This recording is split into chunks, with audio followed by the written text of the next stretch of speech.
Okay, so today we are going to start with third part of study of compound, that is nitric acid.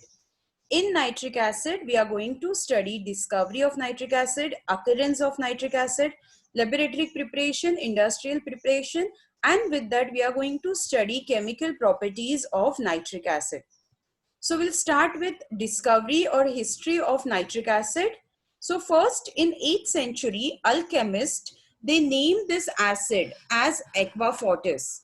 This word aqua fortis means, as it shows corrosive action, the word is Latin word.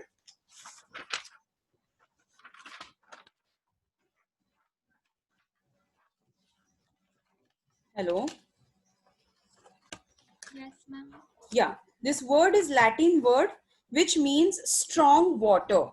Strong water, as it shows corrosive action on many different metal, on rubber, on many different substances. As nitric acid shows corrosive action, it is called as aqua fortis. After him, the first chemist, German chemist, who studied chemical reactions, and he found out this new chemical which is nitric acid, was John Rudolph. So John Rudolph studied in 1648. He studied different chemical reaction and he found out this new chemical which is called as nitric acid. After John Rudolph, next was Gabler, who was in 1658. He studied reaction between potassium nitrate and concentrated sulfuric acid. So from that reaction, he prepared HNO3 nitric acid. After Glauber, next in 1784, Cavendish, he studied this nitric acid. He studied composition of nitric acid. Now we'll talk about structure and occurrence of nitric acid. So structure of nitric acid, we know that formula of nitric acid is HNO3. In HNO3, nitrogen is positively charged atom which is connected with 3 oxygen atoms, of which one oxygen is bonded with double bond with nitrogen, one oxygen is bonded with single bond, and it carries negative charge, and therefore this oxygen is electron negative in nature. And next oxygen is combined in form of group of hydroxyl ion, OH minus ion. So nitrogen, one nitrogen in nitric acid connected with one hydrogen and 3 oxygen atoms. Now we'll talk about occurrence of nitric acid. Nitric acid occurs in 2 different states. First is free state and second is combined state. In free state, now if you can observe those reactions which I have given on slide, already we have studied these reactions in acid rain. Do you remember in grade 9 we have studied these reactions for acid rain? So Yes, ma'am. yeah, so atmospheric nitrogen combines with atmospheric oxygen to produce nitrogen oxide. By mistake I have given NO2, but it is NO. Okay, so N2 plus O2 combines to produce NO. This NO again combines with atmospheric oxygen to produce nitrogen dioxide, NO2.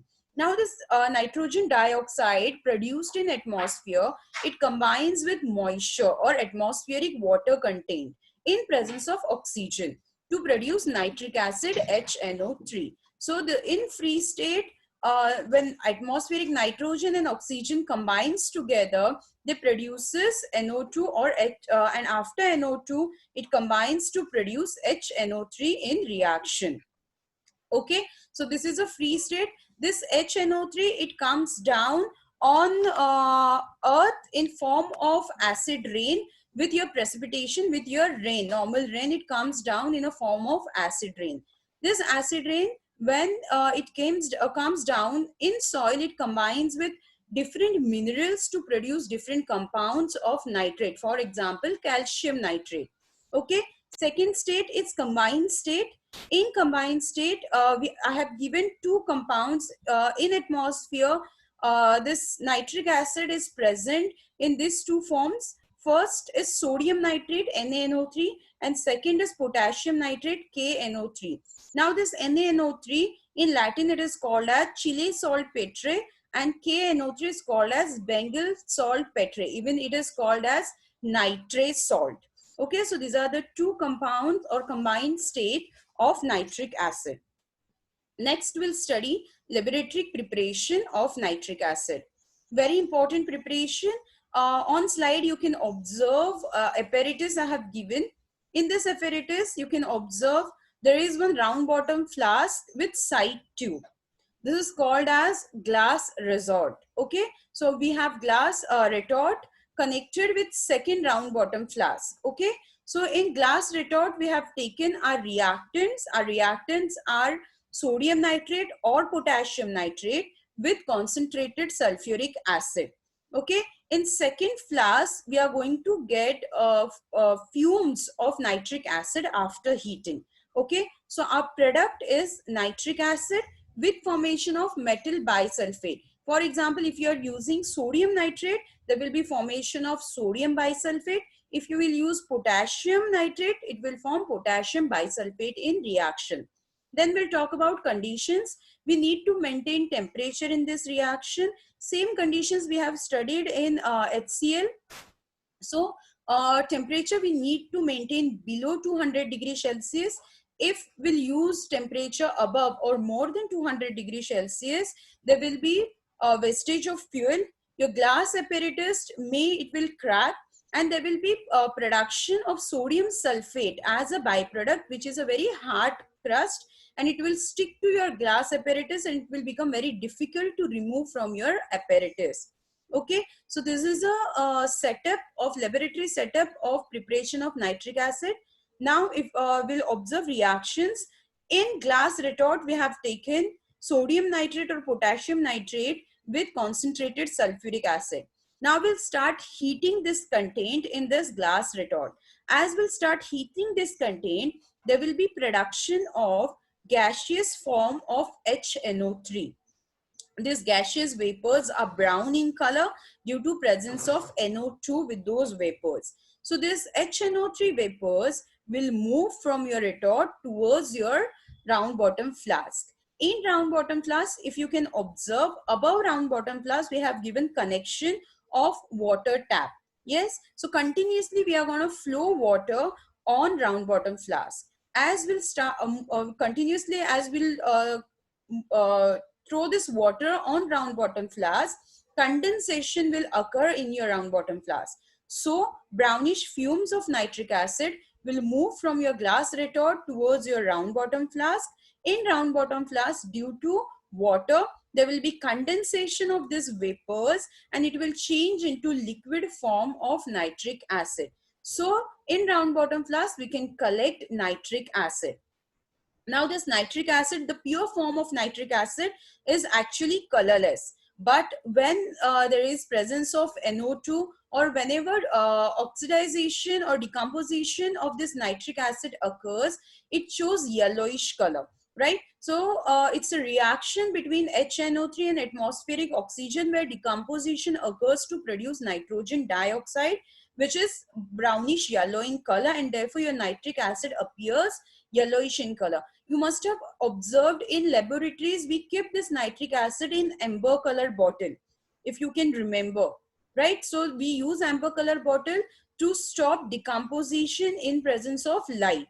Okay, so this nitric acid, if there is presence of nitrogen dioxide in your nitric acid, and if you can observe that your collected nitric acid is yellowish in color, then we can remove this nitric acid by two methods. One, by bubbling air or carbon dioxide. This carbon dioxide or air will react with your NO2 and it will remove NO2 from your nitric acid, and you can collect colorless nitric acid, pure nitric acid. Second, by dilution with water. Nitrogen dioxide is soluble in water. So if we'll add water to nitric acid, your NO2 will dissolve in nitric acid and we can get pure form of nitric acid, which is colorless. Just we'll go through the reactions I have given. NaNO3, which is your sodium nitrate, reacts with sulfuric acid, concentrated sulfuric acid, H2SO4, to produce HNO3, nitric acid, with formation of sodium bisulfate, NaHSO4. Same way, reaction with potassium nitrate, KNO3, will react with concentrated sulfuric acid to produce HNO3 nitric acid with formation of potassium bisulfate, KHSO4. So this is a laboratory preparation of nitric acid. Next method of preparation is Oswalds process or industrial preparation of nitric acid. Most of the time we use this method for preparation of nitric acid industrially. This process is carried out in three different steps. In first step, there is a catalytic chamber. You can observe first chamber they have given, in which they have shown one inlet for ammonia and oxygen, right? So this chamber, the first chamber is called as catalytic chamber. It is called as catalytic chamber as there is a presence of platinum gauze, or platinum acts as catalyst in this reaction. Okay, second chamber, if you can observe, second chamber is oxidation chamber. This is a chamber where oxidation reaction occurs. Third chamber, if you can observe, it's a absorption chamber. In absorption chamber, we are going to condense this NO2, and we are going to form reaction with water to produce nitric acid. Okay, so we'll study all steps of this preparation, Oswald's method of preparation. So first we'll study first chamber. In first chamber, catalytic chamber, I'm going to use reactant as pure dry ammonia and dry air. Now if you can observe there, they have given volume. Volume of ammonia NH3 is 1, whereas volume of oxygen is 8. As oxygen we are going to provide in a form of air. In air there is only 21% of oxygen present, and therefore we need high amount of air in this reaction, and therefore we use 1 volume of ammonia with 8 volume of oxygen. So we are going to enter this reactants through this inlet in catalytic chamber. In catalytic chamber, as I said, we have platinum wire which is acting as a catalyst in reaction. So in this chamber, your ammonia is going to react with oxygen and it will form catalytic oxidation. By catalytic oxidation, yes. By catalytic oxidation, in presence of platinum wire, there will be formation of NO, nitrogen oxide, with formation of water. Now this reaction is highly exothermic reaction. In this reaction, in the starting, we provide temperature of around 700 to 800. And after that, as reaction is exothermic reaction and high amount of heat energy is produced in this reaction, after some time, we'll discontinue providing heat energy, and reaction will continue due to the exothermic reaction. Okay, in this reaction, there will be production of nitrogen oxide NO. Okay, the next reaction, next step is oxidation chamber. In oxidation chamber, now my NO will react with oxygen. Again, oxidation will occur. Now in this chamber, we don't need very high amount of temperature. So temperature will be maintained at 50 degrees Celsius. Okay, so at 50 degrees Celsius, nitrogen oxide will react with oxygen to produce 2 molecules of nitrogen dioxide. Okay, in next step or in third step, in absorption chamber, my nitrogen dioxide will react with water molecules and oxygen. Now in third absorption chamber, you can observe on the top we have connection for water. So from that connection, we are going to spray water on our nitrogen dioxide. Nitrogen dioxide is in gaseous form, and if you can observe, connection between two chambers, oxidation chamber and absorption chamber, is from bottom. So from bottom, your nitrogen dioxide will enter. It will move on the cords or the pieces of glass. It will provide the area for reaction, and in this, water will react with your nitrogen dioxide to produce nitric acid HNO3. That nitric acid, again, as it's in a liquid form, it will come down, it will get collected at the bottom of your absorption tower, and from there we can collect nitric acid from this reaction. So these are the 3 chambers in which we carry out this reaction of Oswalds process for production of nitric acid. Now next are chemical properties. In your textbook, they have given physical properties and many different chemical properties. But according to our this year's syllabus, we are going to study only chemical property, and even in chemical property we are going to study only oxidizing action of nitric acid or only oxidation reaction with nitric acid. Even in that we are going to study only three elements: carbon, sulfur and copper, right? So oxidizing action of nitric acid when it dissociates as water and NO2.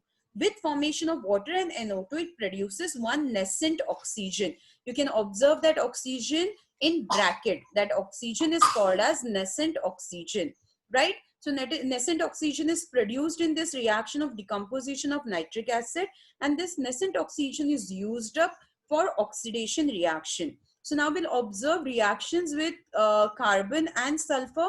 When carbon and sulfur, so in solid form, when we add nitric acid to carbon and sulfur, it reacts to produce carbon dioxide, water molecules with formation of 4 molecules of NO2. As I said, NO2 is brownish, yellowish brown in color. In reaction, you can observe formation of yellowish brown fumes. Same way with sulfur.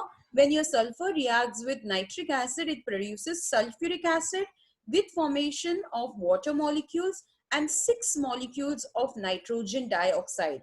Again, in this reaction, you will observe formation of yellowish brown fumes. Okay, then we'll study reaction of copper. Here I have given reaction of copper with dilute and with concentrated nitric acid. When your copper reacts with dilute nitric acid, we need more amount or more molecules of nitric acid for reaction. So your first reaction of copper is with dilute nitric acid to produce copper nitrate with formation of water molecules and NO in reaction. In second reaction, when it reacts with concentrated nitric acid, again it produces copper nitrate with formation of water, and the change in this reaction is formation of nitrogen dioxide. So may you will get question to distinguish between concentrated and dilute nitric acid, or action of concentrated and dilute nitric acid on copper. In such cases you are supposed to write this reaction, and as an observation part you will write, in first reaction, as there is a formation of NO with concentrated nitric acid, you will observe production of colorless fumes. But when there will be addition of concentrated nitric acid, there will be formation of nitrogen dioxide, and we can observe yellowish brown fumes produced in this reaction. After this, in your book, even they have given uses of nitric acid, but in syllabus, we don't have uses of nitric acid. Okay, so we'll just recap all the things which we have done in nitric acid. We have done with discovery of nitric acid, then structure of nitric acid, two different states in which nitric acid is present in atmosphere, then laboratory preparation. After laboratory preparation, we have done one industrial preparation of Oswalds process, and then chemical property of nitric acid, where we are going to study oxidizing action of nitric acid. Okay, any one of you have any doubt in any part of nitric acid? Ma'am, can you Yeah. explain the laboratory preparation once in again in a brief?